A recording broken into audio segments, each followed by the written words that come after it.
واقعہ کربلا کے بعد وہ جنگیں ختم نہ ہو سکیں بلکہ کافی عرصہ تک جاری رہیں۔ مختار سقفی نے شمر کی فوج اور یزیدی فوج کی اینٹ سے اینٹ بجا دی۔ اس نے ان کو بے دریغ قتل کر دیا۔ یہ جنگیں واقعہ کربلا کے بعد پیش آئیں۔ ان میں کیا ہوا؟ شمر کی موت کیسے ہوئی؟ اور واقعہ کربلا کے بعد اہل بیت اطہار کے ساتھ کیا کیا گیا؟ جب حضرت امام حسین رضی اللہ تعالی عنہ کو شہید کر دیا گیا تو آپ کے تمام اہل خانہ کو قیدی بنا دیا گیا۔ ان کو زنجیروں میں جکڑ کر یزید کے دربار میں پیش کر دیا گیا۔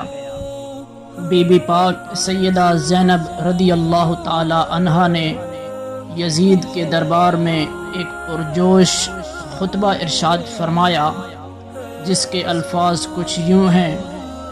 آپ رضی اللہ تعالی عنہ نے فرمایا، اے یزید، اگر تو آج ہماری مظلومیت پر خوش ہو رہا ہے اور اسے تو اپنے دل کی تسکین کا باعث سمجھتا ہے تو یاد رکھ اپنی بدکاری کی سزا پائے گا، اور اس کا برداشت کرنا تیرے بس سے باہر ہوگا۔ خدا عادل ہے اور اپنے بندوں پر ظلم نہیں ہونے دیتا۔ ہم اپنی مظلومیت اپنے خدا کے سامنے پیش کرتے ہیں اور ہر حال میں اس کی عنایات اور عدل و انصاف پر ہمارا بھروسہ ہے۔ اے یزید، تو چاہے جتنا مکر و فریب کر کے اپنی بھرپور کوشش کر لے، مگر تجھے معلوم ہونا چاہیے کہ تو ہماری یاد لوگوں کے دلوں سے مٹا نہیں سکتا، اور نہ ہی وہی کے لائق پاکیزہ سر کو کبھی مٹا سکتا ہے۔ تو یہ خیال اپنے دل سے نکال دے کہ ظاہر سازی کے ذریعہ تو ہماری شان و منزلت کو پا لے گا۔ تو نے جس گناہ جرم کا ارتکاب کیا ہے، اس کا بدنما داغ تو کبھی اپنے مکروہ دامن سے مٹا نہیں سکتا۔ تیرا یہ نظریہ نہایت کمزور اور گھٹیا ہے۔ تیری حیات اقتدار میں فقط چند روز باقی ہیں۔ تیرے سب ساتھی عنقریب تیرا ساتھ چھوڑ جائیں گے۔ تیرے پاس اس دن کے لیے حسرت اور پریشانی کے سوا کچھ نہیں ہوگا، جب منادی کرنے والا ندا کرے گا، ظالم اور ستمگر لوگوں کے لیے خدا کی لعنت ہے۔ دوستو اور عزیز ساتھیو، یہ سیدہ پاک بی بی زینب سلام اللہ علیہا کا ولولہ انگیز خطبہ تھا، جو انہوں نے اپنے بھائی امام علی مقام امام حسین رضی اللہ تعالی عنہ کی شہادت کے بعد یزید کے دربار میں کیا۔ ناظرین، اس کے بعد ہم بات کریں گے شمر ملعون، جس نے حضرت امام علی مقام امام حسین علیہ السلام کو اپنے ناپاک ہاتھوں سے شہید کیا۔ اس کا کیا انجام ہوا؟ یزید کے بیٹے نے اپنے باپ کے تخت پر تھوکا اور کہا کہ میں لعنت بھیجتا ہوں ایسے تخت پر جو اہل بیت کے پاک خون سے رنگا ہے۔ شمر اسلامی تاریخ کا وہ بدترین انسان ہے جس کے بارے میں خود سرور دو عالم صلی اللہ علیہ وآلہ وسلم نے فرمایا تھا کہ ایک سفید اور سیاہ کتا میری اولاد کا خون پیے گا۔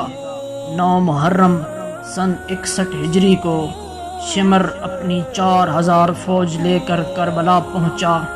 ایک روایت کے مطابق شمر نے ہی سرکار امام حسین علیہ السلام کو شہید کیا اور اپنے گھوڑے آپ رضی اللہ تعالی عنہ کے جسم اطہر پر دوڑائے۔ اسی ملعون نے ہی آپ کے سینہ مبارک پر بیٹھ کر سر انور کو مبارک تن سے جدا کر دیا۔ شمر ذی الجاشن، بعض کتب تواریخ میں اس ملعون کے باپ کا نام ذی الجوشن آیا ہے، لیکن ہمارے خیال کے مطابق اس کے والد کا ذکر کرنا بھی فضول ہے، کیونکہ اہل بیت اطہار کے دشمن کا والدیت سے کوئی لینا دینا نہیں۔ اور ایسے لائنوں کا کوئی ایک باپ متعین کرنا اصولاً عقل کے خلاف ہے۔ شروع میں شمر حضرت علی المرتضی رضی اللہ تعالی عنہ کے لشکر میں تھا اور جنگ صفین میں بھی حصہ لے چکا تھا۔ شمر کو برس کی بیماری تھی جس کی وجہ سے اس کے غلیظ منہ پر کالے سفید نشان تھے۔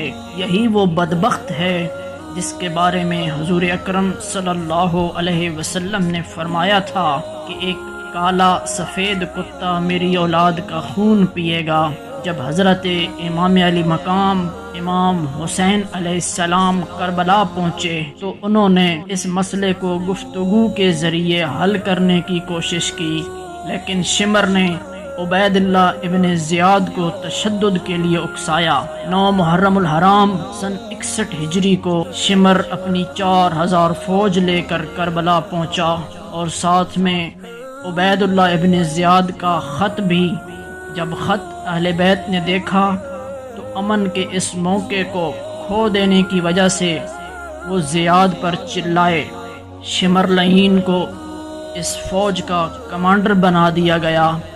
10 محرم الحرام کو جب امام علی مقام امام حسین رضی اللہ تعالی عنہ نے اپنی فوج کو اہل بیت ہونے اور حضور نبی کریم صلی اللہ علیہ وسلم اہل بیت سے محبت کے ارشادات سنانے لگے تو شمر نے انہیں روک دیا۔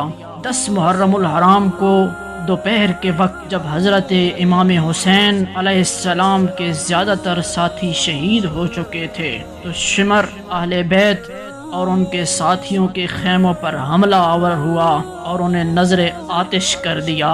شمر لعین اپنی فوج کو امام علی مقام پر تیر برسانے کا حکم دیتا ہے اور پھر ان پر حملہ کر دیتا ہے۔ ایک روایت کے مطابق اسی نے حضرت امام حسین علیہ السلام کو شہید کیا۔ اللہ کی لعنت ہو اس ملعون پر۔ واقعہ کربلا کے بعد شمر کوفہ چلا گیا۔ سن 66 ہجری کو شمر اور مختار سقفی کی فوجوں کے درمیان جنگ ہوئی۔ اس جنگ میں لعین شمر کو شکست کا سامنا کرنا پڑا اور وہ جان بچاتے ہوئے وہاں سے بھاگ گیا۔ مختار سقفی کے چند فوجی پیچھا کرتے ہوئے اس تک پہنچ جاتے ہیں اور اس کو واصل جہنم کر کے اس کا سر کاٹ کر لے آتے ہیں اور اس کے ناپاک وجود کو کتوں کے آگے پھینک دیتے ہیں۔ اہل بیت اور نواسہ رسول صلی اللہ علیہ وسلم کا سر کاٹنے والا یہ ملعون اس طرح اپنے انجام کو پہنچ گیا۔ اللہ کریم ہم سب کے دلوں کو بھی اہل بیت اطہار کی محبت سے منور فرمائے۔ مذاق ہے اسلام کی تقدیر کے ساتھ، کٹا حسین کا سر نعرہ تکبیر کے ساتھ۔ صدق خلیل بھی ہے عشق، صبر حسین بھی ہے عشق، مارکائے وجود میں بدر و حنین بھی ہے عشق، حقیقت ابدی ہے مقام شبیری، بدلتے رہتے ہیں انداز کوفی و شامی، قافلہ حجاز میں ایک حسین بھی نہیں، گرچہ ہیں دابدار پی گئے سوئے دجلہ و فرات۔